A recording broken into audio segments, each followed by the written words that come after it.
23 del 2023, después de un día ah, muy concurrido. Nos cayó lluvia, nos cayó un poco de nieve esta mañana y luego nos salió el sol. Pero así es el Southwest, ¿no? Como decimos, es muy hermoso y muy tranquilo, pero impresionante.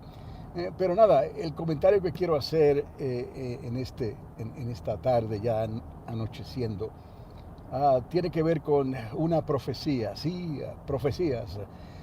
Esta programación está basada en que la suma de su palabra, toda ella es la verdad, toda ella es profecía, desde un principio hasta el final y por toda la eternidad.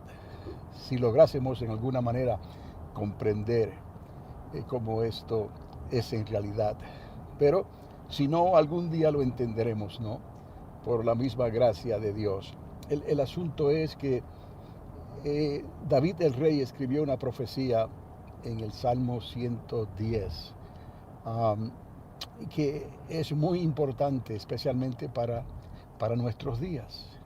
Vamos a entender cómo esto tal vez se desenvuelve, ¿no?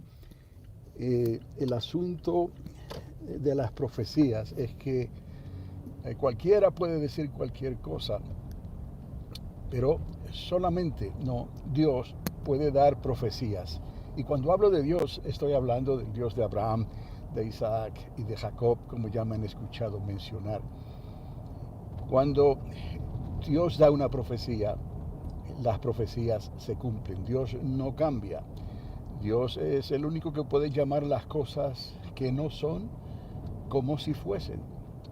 Um, y decía que cualquier persona puede decir cualquier cosa, pero no necesariamente está diciendo y hablando porque Dios le indicó que hablara de esa manera.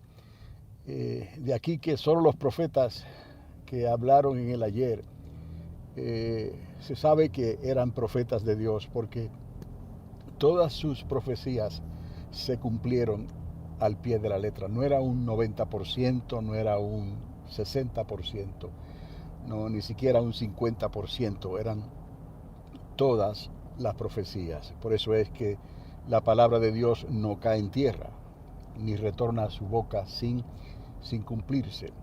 La palabra de Dios es espíritu que da vida, es espíritu vivificante. La palabra de Dios es eterna. Entonces las profecías de Dios están incluidas en esa palabra de Dios.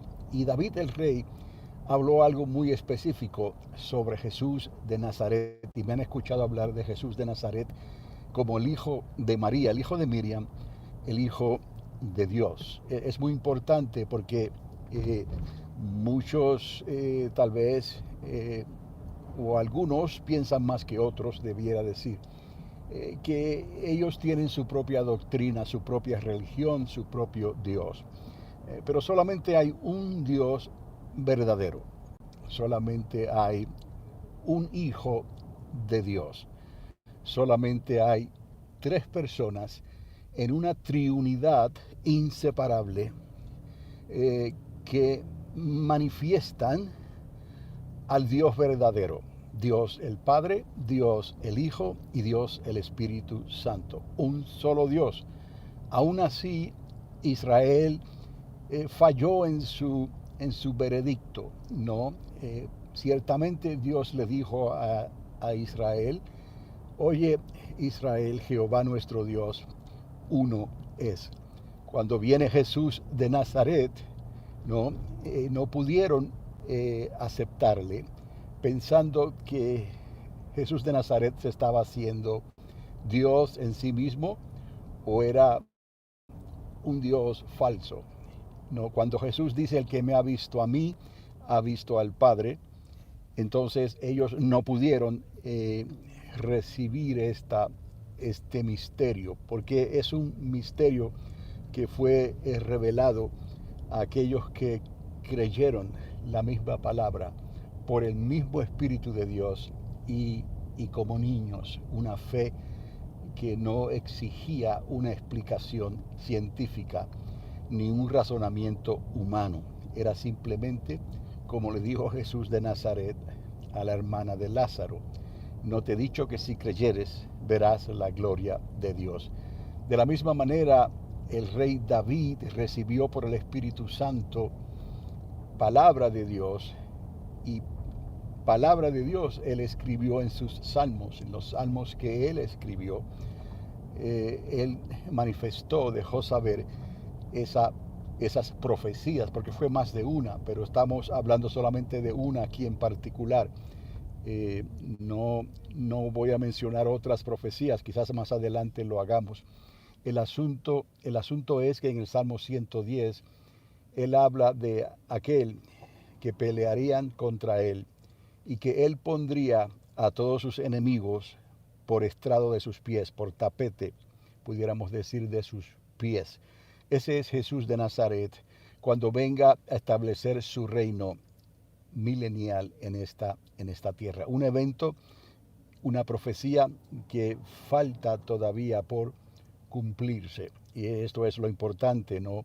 De cuando hablamos de profecías, hay profecías que ya se cumplieron, hay profecías que están cumpliéndose delante de nuestros propios ojos hoy en día, y hay profecías que se cumplirán más adelante, en un futuro cercano, no muy lejano, de seguro. El asunto es que cuando hoy en día se está hablando de destruir a Israel, hoy en día se está hablando de erradicar al pueblo hebreo, a los judíos de la tierra de Palestina. Cuando están hablando sobre borrarlos desde las orillas del río Jordán hasta las orillas del mar Mediterráneo. A la verdad que los que dicen tales cosas es porque lo sienten, porque se sienten con la libertad y con la justificación de echarle la culpa a Israel de todo lo que está pasando en Palestina, y para algunos de todo lo que está pasando en el mundo. Pero en otras profecías ya se decretó, ¿no?, que eventualmente Israel, Jacob, se quedaría solo, ¿no? Las naciones tomarían cada cual velando por sus propios intereses, y Israel quedaría aislada. ¿Por qué? Porque ella sigue aferrada al Dios de Abraham, de Isaac y de Jacob. Hay un código de honestidad, hay un código de justicia, hay un código que aún cubre el humanismo, la humanidad. Él no quiere que ninguno perezca, la humanidad, sino que procedan todos, si fuese posible, ¿no?, al arrepentimiento. Digo si fuese posible porque también la palabra nos deja saber que no de todos es la fe. Esto es fe para el que quiere, fe para el que le recibe, fe para el que quiere continuar bajo su guianza y seguir hasta el fin de los tiempos. Venga cuando venga ese tiempo. Estamos aquí para decir que esos tiempos ya están a la puerta. Ya esos tiempos están muy cercanos, ¿no? He aquí, estoy a la puerta, dice el Señor. Está tocando a la puerta. Si alguien abre esa puerta, Él va a entrar y Él va a hacer sentir su presencia. Él va a darte una mente nueva para que tengamos la mente de Cristo. El asunto es que hoy en día ha ocurrido algo que no se esperaba que ocurriese, y menos de esta manera, tan prontamente, tan rápido, pudiéramos decir. Cómo se han levantado por todos lados, ¿no?, la sociedad, en las universidades, en las escuelas, en los trabajos, las naciones de la tierra, en los gobiernos, por todos lados, ¿no?, en el hemisferio norte, en el hemisferio sur. No hay un recoveco en toda la tierra donde no haya razón para culpar a Israel por lo que ha estado ocurriendo. Y eso tenía que suceder, porque así es como Dios está, en cierta manera, dividiendo, ¿no?, el trigo de la cizaña, como hablé anteriormente, ¿no?, los cabritos de las ovejas, ¿no? El pueblo de Dios, somos Jacob, somos Israel, somos la iglesia de Cristo, somos el pueblo de Dios. Y solamente hay un pueblo de Dios, un pueblo que se ha arrepentido verdaderamente, que ha bajado a las aguas y ha recibido el bautismo en fuego del Espíritu Santo, con la evidencia de hablar en lenguas angelicales. Ese es el pueblo de Dios, ese es el requisito mínimo, ¿no?, para comenzar esta carrera, ¿no? El que viene a mí, dice el Señor, yo no le echo fuera, lo recibo. Pero falta la otra parte de esa ecuación, que nadie puede venir a Dios sino es a través del mismo Espíritu de Dios. Y Dios nos da su Espíritu por medida. A la vez que creemos de todo corazón, necesitamos pedirle al Señor que nos llene de su Espíritu Santo. Y de la única manera que lo vamos a saber es cuando Él nos sella con su propio Espíritu, ¿no? Nos bautiza, nos pasa por el fuego de Dios y podemos hablar en esas lenguas angelicales. Un idioma que no tiene interpretación, un idioma que no se puede, nadie entiende, solo Dios. Un idioma en el cual hablamos misterios. Y esos misterios son para nuestra propia edificación o para la edificación por aquellos que podamos, o por aquello que podamos estar orando sin necesariamente saber exactamente qué es lo que estamos pidiendo, porque estamos hablando misterios, con gemidos indecibles. Y entonces ocurre un milagro, que los ángeles de Dios están prestos, ¿no?, para obedecer las instrucciones que Dios, nuestro Padre Celestial, está dando, ¿no? De esa manera ocurre la edificación.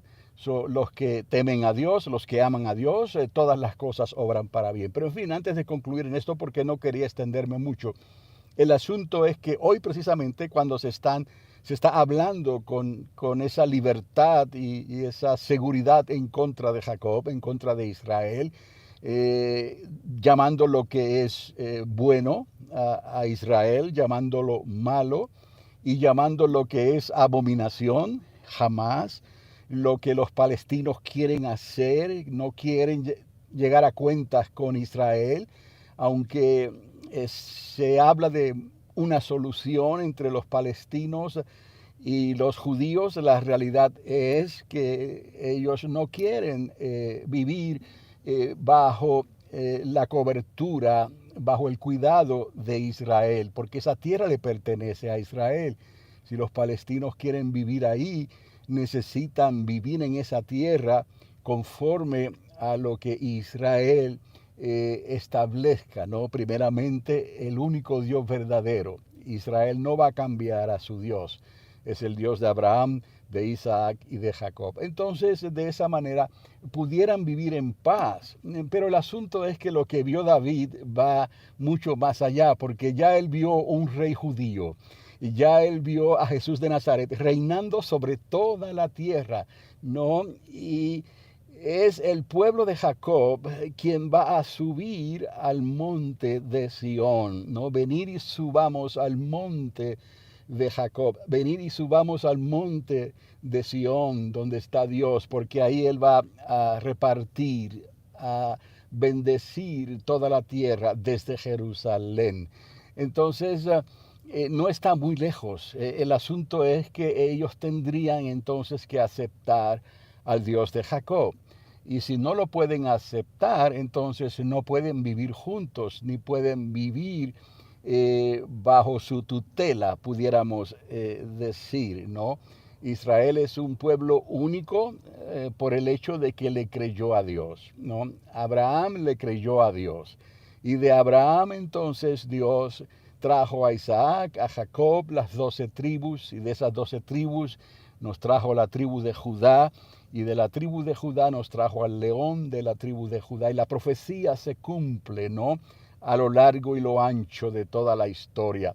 Eso es fascinante, por eso también hablamos del fascinante mundo de las profecías y la palabra de Dios. El tema es las profecías para nuestro tiempo, profecías que faltan por cumplirse en estos momentos, y ya el rey David lo decretó, que no importa lo que quieran hacer contra Jacob, contra Israel, esa tierra no se va a dividir ya de esa manera. No habrá una orilla desde el Jordán hasta una orilla en el Mediterráneo. Todo eso le pertenece al pueblo de Jacob. Todo le pertenece a Israel. ¿Por qué? Porque Dios se la dio. Específicamente se la dio con un título de propiedad cuyas escrituras están registradas en los mismos cielos. Entonces, qué bueno es poder revisar los salmos y encontrarnos aquí un salmo, allá otro. Hay varios salmos que hablan sobre esta restauración. Pero el Salmo 110 específicamente, el rey David habla sobre este Jesús de Nazaret. Y con esto voy a terminar.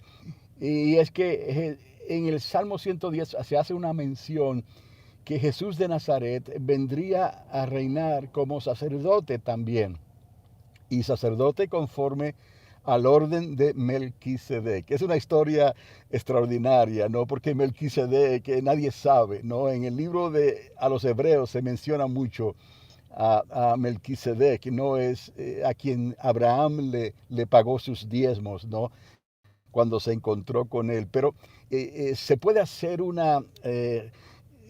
digamos, revisar esa genealogía desde los días de Noé en adelante. No voy a entrar en detalles porque hemos hablado sobre esto anteriormente, ¿no?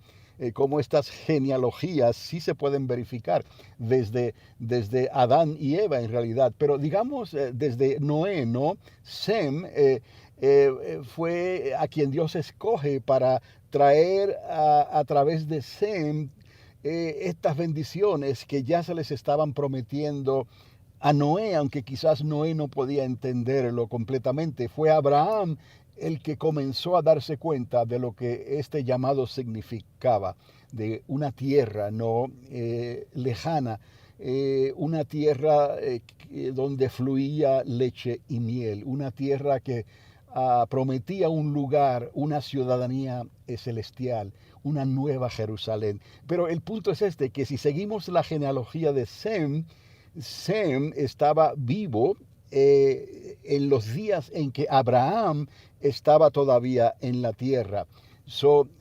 Por algunos años las vidas de Abraham y las vidas de Sem se cruzaron. Entonces, lo que quiero decir con esto, que si me preguntases a mí, por ejemplo, a la luz de la palabra, este Melquisedec, muy posiblemente entonces era Sem, el hijo de Noé. Qué extraordinario es esto, como Dios siempre se guardó un remanente, no un pueblo que le tuvo temor, que le creyó y que perseveró en la fe y en las palabras que recibió Noé después del diluvio y en las palabras que más adelante recibirían en el monte Sinaí por boca de Moisés. Y así siguió hasta los días de Jesús de Nazaret.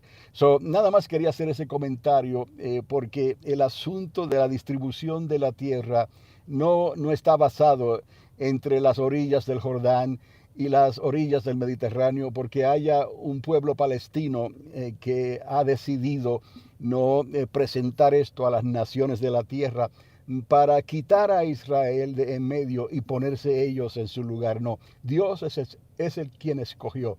Dios es el quien repartió esta tierra y se la dio a Jacob. Entonces, de la única manera que podrán otros extranjeros vivir ahí es cuando Jesús de Nazaret establezca su milenio y aquellos que Dios les permita entrar.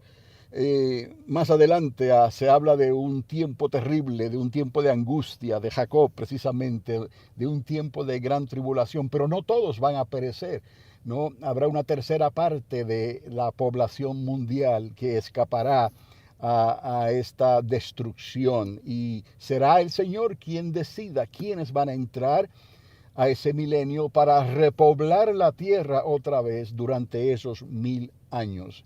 Entonces, durante ese tiempo, bajo el reinado, la monarquía de Jesús de Nazaret, no se podrá vivir en paz y tal y como dice la Escritura, que la paz de Dios se va a manifestar sobre todas las naciones de la tierra. No habrá guerras ya durante ese tiempo, hasta el final de ese milenio, que es otra corta historia que pudiéramos dejar para otro momento, ¿no? Pero hasta aquí, gracias a las profecías de David el rey, podemos entender entonces que nadie le podrá quitar ya las tierras a Jacob, ¿no? Que Jesús de Nazaret pondrá a todos sus enemigos por estrado de sus pies. Este es Carlos Dávila, una vez más, una voz que clama en el desierto, preparar el camino al Señor, y que Dios les continúe bendiciendo ricamente.